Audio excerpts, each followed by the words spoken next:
हनुमान जी और भीम की कथा। भीम को यह अभिमान हो गया था कि संसार में मुझसे अधिक बलवान कोई और नहीं है, 100 हाथियों का बल है उसमें, उसे कोई परास्त नहीं कर सकता। और भगवान अपने सेवक में किसी भी प्रकार का अभिमान रहने नहीं देते, इसलिए श्री कृष्ण ने भीम के कल्याण के लिए एक लीला रच दी। द्रौपदी ने भीम से कहा, आप श्रेष्ठ गदाधारी हैं, बलवान हैं, आप गंधमादन पर्वत से दिव्य वृक्ष के दिव्य पुष्प ला कर दें। मैंने अपनी वेणी में सजाने हैं, आप समर्थ हैं, ला सकते हैं, ला कर देंगे न दिव्य कमल पुष्प। भीम द्रौपदी के आग्रह को टाल नहीं सके, गदा उठाए और गंधमादन पर्वत की ओर चल पड़े, मदमस्त हाथी की तरह, किसी तनाव से मुक्त, निडर। भीम कभी गदा को एक कंधे पर रखते, कभी दूसरे पर रखते, बेफिक्री से गंधमादन पर्वत की ओर जा रहे थे। सोच रहे थे, अब पहुंचा कि तब पहुंचा, दिव्य पुष्प लाकर द्रौपदी को दूंगा, वह प्रसन्न हो जाएगी। लेकिन अचानक उनके बढ़ते कदम रुक गए।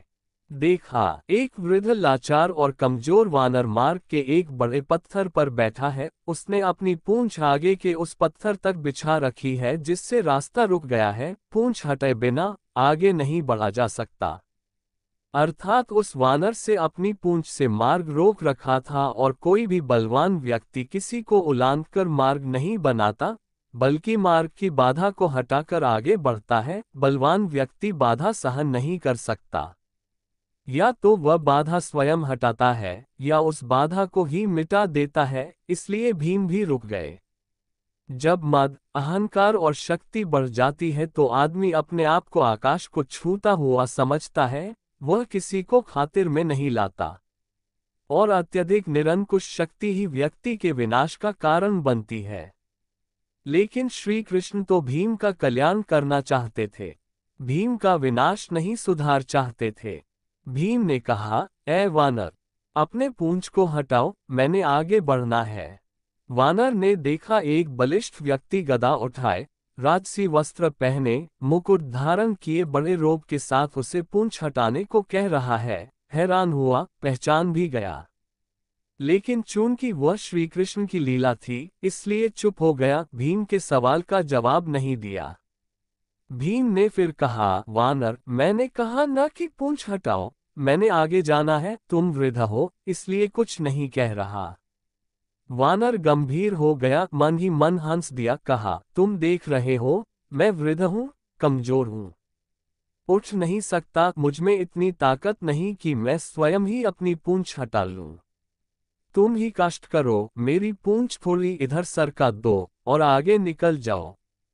भीम के तेवर कसे, गदा कंधे से हटाए, नीचे रखी, इस वानर ने मेरे बल को ललकारा है, आखिर है तो एक पूंछ ही, वह भी वृद्ध वानर की। कहा, यह मामूली सी पूंछ हटाना भी कोई मुश्किल है, ये तुमने क्या कह दिया? मैंने बहुत बलवानों को परास्त किया है, धूल चटाई है, 100 हाथियों का बल है मुझमें।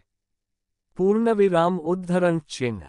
इतना कहकर भीम ने अपने बाएं हाथ से पूंछ को यूं पकड़ा, जैसे एक तिनके को पकड़ रहा है, कि उठाया, हवा में उड़ा दिया। लेकिन भीम से वह पूंछ हिल भी नहीं सकी, हैरान हुआ। फिर उसने दाएं हाथ से पूंछ को हटाना चाहा, लेकिन दाएं हाथ से भी पूंछ तिल मात्र नहीं हिली। भीम ने वानर की तरफ देखा, वानर मुस्करा रहा था। भीम को गुस्सा आ गया, भीम ने दोनों हाथों से भरपूर जोर लगाया। एक पांव को पत्थर पर रखकर आसरा लेकर फिर जोर लगाया, 2-3 बार, लेकिन हर बार भीम हताश हुआ। जिस पूंछ को भीम ने मामूली और कमजोर वानर की पूंछ समझा था, उसने उसके पसीने छुड़वा दिए थे, और भीम थककर निढाल होकर एक तरफ खड़ा हो गया, सोचने लगा, यह कोई मामूली वृद्ध वानर नहीं है, यह दिव्य व्यक्ति है, और इसकी असीम शक्ति का मैं सामना नहीं कर पाऊंगा। विनम्र और झुका हुआ व्यक्ति ही कुछ पाता है, अकड़ उससे ले डूबती है, ताकत काफूर हो जाती है, और भीम वाकई वृद्ध वानर के सामने कमजोर लगने लगा। मद और अहंकार काफूर हो गया, और जब मद और अहंकार मिटता है, तभी भगवान की कृपा होती है। भीम ने कहा, मैं आपको पहचान नहीं सका। जिसकी पूंछ को मैं उठा नहीं सका वह कोई मामूली वानर नहीं हो सकता। मुझे क्षमा करें, कृपया अपना परिचय दें। वानर उठ खड़ा हुआ, आगे बढ़ा और भीम को गले लगा लिया। कहा, भीम, मैं तुम्हें पहचान गया था, तुम वायुपुत्र हो। मैं पवन पुत्र हनुमान हूँ, श्री राम का सेवक। श्री राम का सेवक होने के सिवा मेरी कोई पहचान नहीं और उन्हीं के आदेश पर मैं इस मार्ग पर लेटा हूँ, ताकि तुम्हें तुम्हारी असलियत बता दूं। रिश्ते से मैं तुम्हारा बड़ा भाई हूँ और इसीलिए बड़े भाई का कर्तव्य निभाते हुए प्रभु के आशीर्वाद से तुम्हें याद दिला रहा हूँ। शक्ति का, ताकत का अभिमान न करो, क्योंकि यह ताकत और बल तुम्हारा नहीं, भगवान ने ही इसे दिया है। ये शरीर भी तो परमात्मा ने दिया है, और जो चीज परमात्मा की है वह किसी और की कैसे हो सकती है। इसलिए जो जिसने दिया है उसके लिए उसी का धन्यवाद करना चाहिए। परमात्मा की शक्ति के अलावा किसी की क्या शक्ति हो सकती। भीम की आंखें खुली। त्रेता युग की श्री राम और हनुमान जी की वीर गाथाएं याद आ गईं। प्रेम से, श्रद्धा से भीम की आंखें भी खुल गईं और भावों के इसी प्रवाह में भीम ने हनुमान जी को समुद्र लांघने के समय पर धारण किए गए विशाल रूप का दर्शन कराने का अनुरोध कर दिया। और हनुमान जी ने श्री राम की कृपा से अपना आकार वैसा ही बढ़ाया जैसा उन्होंने 100 योजन समुद्र लांघने के समय धारण किया था। ये देख भीम हैरान रह गया। वह कभी हनुमान जी के चरणों में देखता और कभी उनके आकाश छूते मस्तक को, जिसे वह देख ही नहीं पा रहा था। हनुमान जी ने कहा, भीम, मेरे इस रूप को तुम देख नहीं पा रहे, लेकिन मैं श्री राम की कृपा से इससे भी बड़ा रूप धारण कर सकता हूँ। भीम ने हाथ जोड़कर सिर झटक दिया और हनुमान जी के चरणों में गिर पड़ा।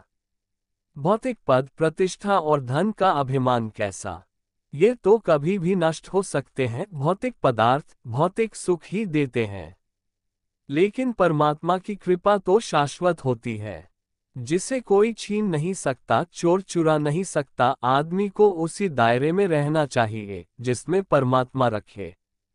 परमात्मा की इच्छा के बिना तो पत्ता भी नहीं हिल सकता। इंसान की जिंदगी का क्या भरोसा, किसी भी मोड़ पर 4 कदम की दूरी पर खत्म हो सकती है। इसी भगवान की वीडियो देखने के लिए सब्सक्राइब करें चैनल को और बेल आइकॉन दबाएं।